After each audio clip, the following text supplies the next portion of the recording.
The 3-point estimation method was discussed in the video about estimation methods in the schedule management knowledge area. In this video, we will see how this method can be used for predicting the project finish date with confidence. A quick primer first. The 3-point estimation uses 3 estimates: the optimistic, the pessimistic, and the most likely. There are 2 commonly used distributions, triangular and beta distributions, that can be used under 3-point estimation.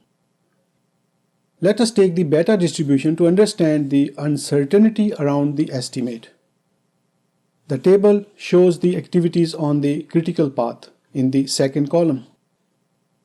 The next 3 columns show the 3 estimates for each activity. The 6th column shows the expected value using the beta distribution formula. Therefore, it is the expected duration of each activity. The standard deviation of each activity can also be calculated by using the formula pessimistic minus optimistic and then divide the result by 6. It is the amount of variation in the activity estimate, and it is represented by the symbol sigma. Next column shows the variance, which is obtained by taking the square of the standard deviation. This is done for all the activities on the critical path.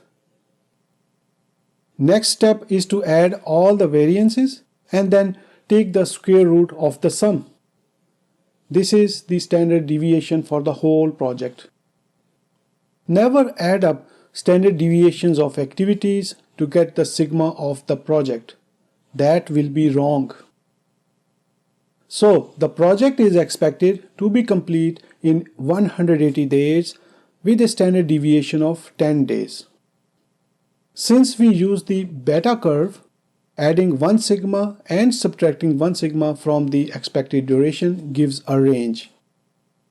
The probability that the project will be done between 170 and 190 days is about 68%. So if 3 sigmas are added and subtracted, the range is 150 to 210 days. The probability of completing the project in this range is now 99.3%. What if the project manager is asked that the project should be completed in 180 days? The PM can say, I am only 68% confident that the project will be done in 180 days. However, I am 99% certain that the project will be done in 210 days. So, bigger the range, the more the chances of completing project within that range. This is how 3-point estimation can be used to predict the project end date with some degree of confidence.